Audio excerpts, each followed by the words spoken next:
Olá, amigos! Aqui é o canal Crossmoto. Literalmente, uma semana atrás, este material estava planejado para ser apresentado a vocês como uma combinação de análise técnica com a história do seu desenvolvimento, com filmagens externas com a participação do meu amigo Daimon, do canal Gmoto. No entanto, infelizmente o formato teve que ser um pouco alterado. Aliás, com o Daimon está tudo bem, e neste vídeo eu convido vocês para conversar um pouco sobre minimotos. Como de costume, vamos falar sobre a história delas, representantes interessantes, conceito e muito mais. Fiquem à vontade, vai ser interessante.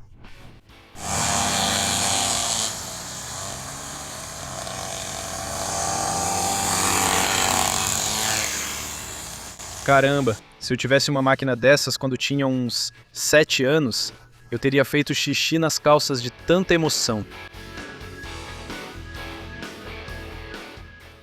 Para entender a evolução dessa tecnologia, é preciso dar um pouco de contexto histórico. Então, vamos começar do começo. Na era do Paleolítico Superior, brincadeira, tô só zoando. Há cerca de 100 anos, as minimotos nem existiam de verdade. E sabe por quê? Estradas com pavimentação de qualidade não existiam, não só aqui no nosso fim de mundo, mas também nas Américas e na Europa. É por isso, aliás, que as carruagens tinham aquelas rodas enormes. O que o tamanho da roda influencia? De forma simples, quanto maior o diâmetro da roda, mais fácil ela supera as irregularidades do pavimento. No entanto, o tamanho também tem uma desvantagem: um grande efeito giroscópico. É mais difícil acelerar ou parar uma roda assim. Além disso, ela reluta em mudar a posição do plano de rotação. Na tecnologia moderna de motos, já se encontrou um meio termo no tamanho das rodas. Para motos de estrada, o padrão é 17 polegadas.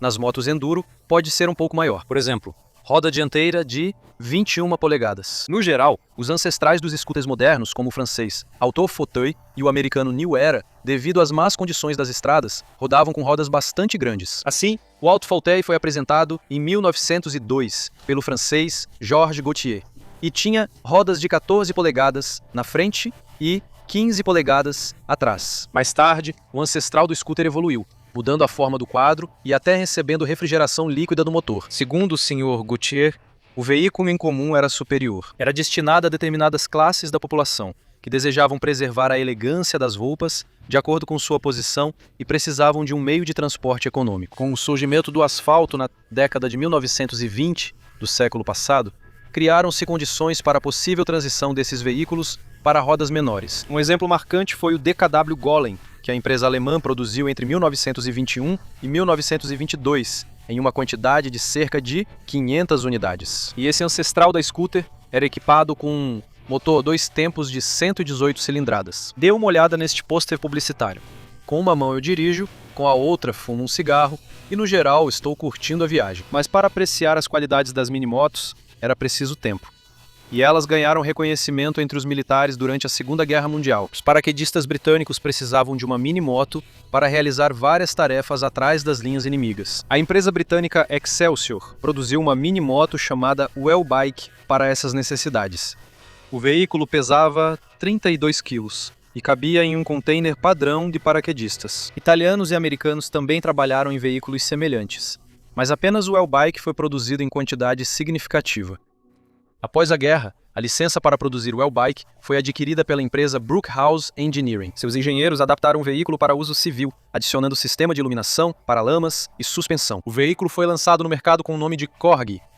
Em 6 anos, foram produzidas 70 mil unidades. Além disso, esses pequenos veículos foram até importados para os Estados Unidos sob o nome de Indian Popuz. Vamos atravessar o oceano. Nos Estados Unidos, a empresa Powell, que começou a produzir scooters em 1939, apresentou um ano depois o modelo AB8, no estilo Harley-Davidson, com rodas de 4x8 polegadas e um motor monocilíndrico de sua própria fabricação. Os irmãos Powell abordaram o projeto do motor com uma certa dose de criatividade. Eles pegaram as peças mais importantes: pistões, bielas, válvulas, etc., do popular motor Ford V8. O motor, com cilindrada de 344 cm3, entregava 5 cavalos de potência. Após a guerra, Powell lançou o modelo aprimorado P81, com rodas de 12 polegadas, em 2 versões: a Deluxe, de 394 cc, com 8 cavalos, e a Special, de 426 cc, com 10 cavalos. Já nos anos 30, o engenheiro americano Howard Forrest se interessou por corridas de carros midget. para as quais ele mesmo chegou a construir motores miniatura de 4 cilindros, com capacidade de 311 cc. Um desses pequenos motores ele instalou no chassi do scooter Motorglide e depois fez uma estrutura de sua própria autoria para ele. Howard trabalhava na empresa Gladden Products e usava esse veículo para ir ao trabalho. Esse fato levou o dono da empresa, John Gladden, a começar a produzir mini-motos. Os primeiros lotes de motocicletas, chamados Mustang Colt, vinham equipados com rodas de 8 polegadas e motores ingleses, Villiers, de 122 centímetros cúbicos. E em 1947, surgiu um modelo mais avançado, com rodas de 12 polegadas e, pela primeira vez na indústria americana, com garfo telescópico na dianteira e motor de 4 tempos com válvulas laterais. Bumblebee, 317 cilindradas, 9 cavalos e meio. Com o tempo, a potência aumentou para 12 cavalos, e o próprio aparelho permaneceu na linha de produção até 1966. O Mustang tem várias conquistas impressionantes em seu currículo. Dick Miller, em 1954, deu a volta ao mundo nessa motocicleta em miniatura. Walt Fulton, em uma versão turbinada, atingiu a velocidade recorde de 160,9 km por hora. E a equipe de fábrica teve tanto sucesso nas competições que a Harley-Davidson e a Triumph, em 1953, conseguiram impor uma proibição de participação em corridas para veículos com rodas menores que 16 polegadas. Inspirada pelo sucesso do Mustang, a empresa americana Cushman, então a maior fabricante de scooters dos Estados Unidos, lançou em 1949 o modelo Eagle no mercado. O modelo compartilhava o máximo possível de componentes com os scooters. Em 1959, a empresa apresentou o modelo Super Eagle. A próxima onda de interesse pelos mini motociclos foi provocada, por mais estranho que pareça, pelas mudanças na moda automobilística. Nos anos 50, os carros de passeio eram equipados com porta-malas salientes na traseira, que logo atingiram tais dimensões, especialmente nos carros americanos, que praticamente convidavam a colocar algo de 2 rodas dentro, só por precaução. As primeiras a captar essa nova tendência foram as revistas americanas do tipo Mechanics Illustrated. Elas começaram a publicar artigos do tipo como montar uma mini-moto usando um motor de cortador de grama, algumas sucatas e improvisos. E felizmente o mercado dos Estados Unidos estava saturado de motores de baixa potência para acionar qualquer coisa em casa ou na fazenda. Naquela época, as linhas de transmissão de energia nos Estados Unidos ainda não chegavam a todas as fazendas. Então, até as máquinas de lavar eram equipadas com motores a combustão interna. O que acha dessa inovação? Já em meados dos anos 50, dezenas de empresas começaram a produzir essas mini-motos. Empresas como Arctic Cat, Rap, Taco, Riff, Gilson e Fox produziam esses veículos em série. Naquela época, os veículos Rap já tinham status de culto, e quantas máquinas foram feitas por entusiastas de garagem é impossível contar. Se você tem um motor e sabe usar as mãos, por que não fazer por diversão um mini-moto ou um kart com sucata e se divertir junto com outros malucos que também fazem suas próprias máquinas? Mais ou menos na mesma época, as crianças também começaram a prestar atenção nas minimotos. Afinal, elas sempre imitam os adultos, não é mesmo? Aliás, algo parecido aconteceu no Japão, no início dos anos 50. Inicialmente, o pessoal organizava corridas locais com minimotos e karts caseiros. E provavelmente nenhum desses entusiastas naquela época poderia imaginar que esses veículos evoluiriam para uma categoria própria de motocicletas. Um pouco mais tarde, as minimotos começaram a ser usadas pelo pessoal técnico nas corridas de arrancada, como meio de locomoção mais rápida ao longo da pista e das áreas técnicas. O tamanho reduzido permitia que os técnicos circulassem tranquilamente pelos boxes cheios de equipamentos. Velocidades de 25 a 40 km por hora eram mais do que suficientes. Bem melhor do que cansar as pernas andando a 5 km por hora. As motinhos eram incrivelmente primitivas. Quadro, suspensões rígidas, rodas pequenas e um motor simples. Mas isso já era o suficiente. No início dos anos 60, os italianos aderiram à nova moda americana. Empresas como Ermac, Benelli, Fantic, Garelli, Italjet e muitas outras começaram a produzir mini-motos. Os modelos italianos se destacavam por uma concepção técnica mais refinada. Motores 2 tempos de 50 cilindradas, suspensões com molas, freios completos e equipamentos elétricos. E o principal, destacavam-se pelo design excelente. As motos americanas, em comparação, pareciam criações de um Frankenstein de garagem.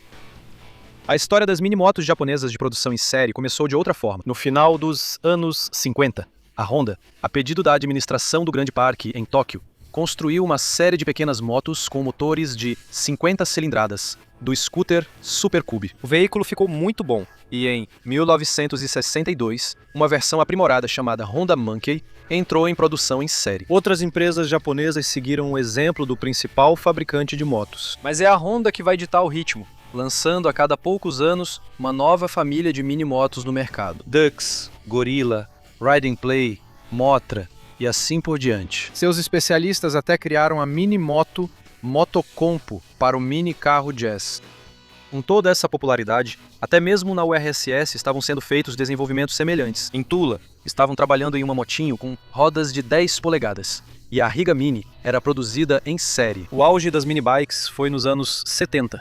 E foi mais ou menos nessa época que o motociclismo esportivo passou a ser praticado por gente mais jovem. Para se tornar um piloto profissional, era preciso começar a treinar aos 6 ou 7 anos de idade. Por causa disso, começaram a surgir minibikes altamente especializadas. Por exemplo, para motocross infantil. Por exemplo, os modelos Honda Z50R e Yamaha PW50 se tornaram motos de diversão para as crianças pequenas. E empresas como Italjet, Len e outras produziam máquinas de competição bastante sérias. Outra categoria eram as minibikes esportivas para pilotos adultos, destinadas a competições em pistas de kart, privadas de câmbio e de suspensões macias, mas com motores absurdamente preparados de até 17 cavalos de potência. Elas levaram o motociclismo esportivo para uma outra dimensão. Esse tipo de esporte foi especialmente apreciado pelos países do norte. Andar em um desses pequenos, em um ambiente fechado, é um ótimo remédio contra a abstinência de moto. A primeira a iniciar a produção desses aparelhos, chamados de pocket bikes, foi a empresa japonesa Jackson.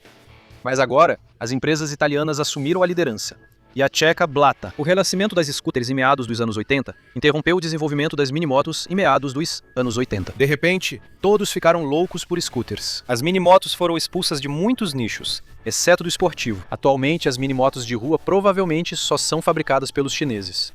Mas o mercado de minimotos para crianças e esportes ainda é bastante desenvolvido até hoje. Hoje em dia, as minimotos se espalharam amplamente por muitos países, inclusive nas regiões da antiga URSS. E cada vez mais vemos crianças com esse tipo de veículo, cujos pais compraram um brinquedo de 2 rodas para elas. No entanto, os pais e os jovens pilotos devem lembrar da segurança e dos locais apropriados para usar esse tipo de veículo. Acredito que essa questão precisa ser abordada de forma mais detalhada ao longo da matéria. Também vale ressaltar o fato de que as competições de minimotos deram ao mundo muitos nomes de mestres reconhecidos do motociclismo. Muitos deles, tendo recebido treinamento de corrida na infância, depois alcançaram sucesso em outros tipos de competições de motociclismo. Entre eles estão pilotos como Valentino Rossi, Marco Simoncelli, Dani Pedrosa e muitos outros. As minimotos podem ser classificadas de acordo com os seguintes critérios: finalidade, mini motocross, mini esportivas, estilo cruiser e utilitárias, pela idade do piloto, de 2 a 4 anos, de 5 a 7 anos, e assim por diante. Esses critérios se refletem no peso real e nas dimensões das motos, assim como no potencial do motor delas. Para os pilotos mais jovens, são criadas motos extremamente leves, às vezes com motor elétrico e limitação de velocidade em torno de 10 a 15 km por hora. Já é diferente com as motos para competições esportivas, destinadas a pilotos de 7, 8 anos ou mais velhos. Essas minimotos já podem se orgulhar de motores a gasolina com potência de 7 a 10 cavalos e um caráter bastante ousado. Assim, a velocidade dessas mini esportivas pode chegar a 100 km por hora. Também existe um grupo separado de minimotos, projetadas para suportar o peso de um adulto. O conceito de minimoto para crianças reflete seu propósito. Ela deve ser fácil de manusear, leve em termos de peso e segura. Afinal, o usuário desse produto é uma criança. Ele não entende de mecânica complexa nem de controles complicados.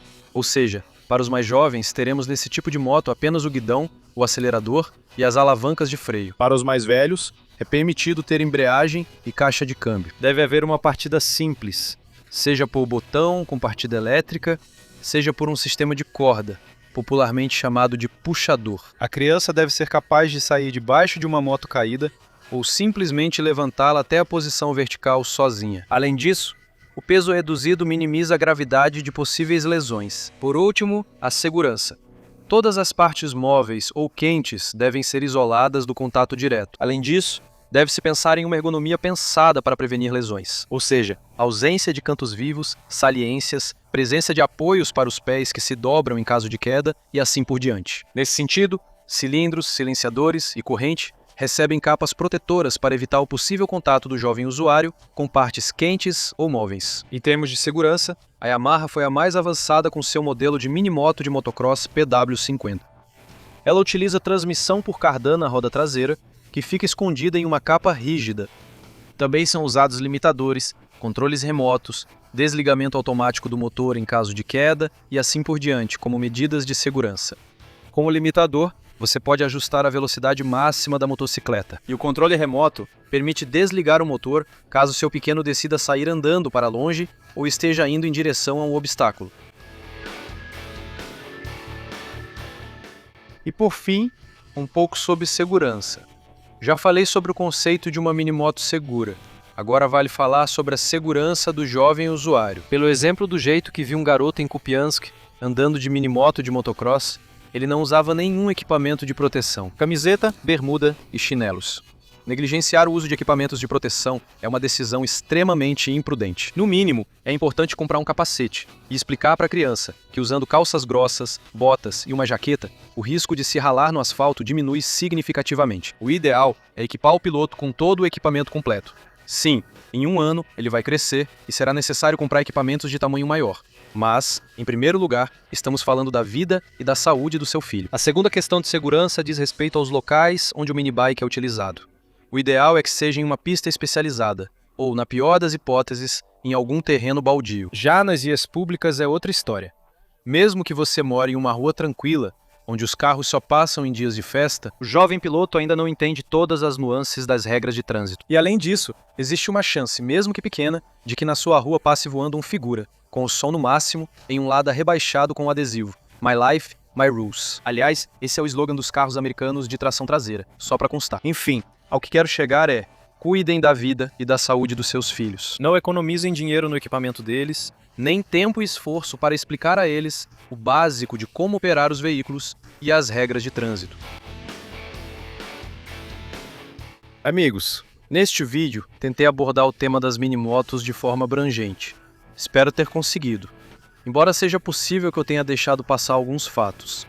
Muito obrigado pela atenção. Vocês podem apoiar o canal, como sempre, se inscrevendo e compartilhando o vídeo com outras pessoas.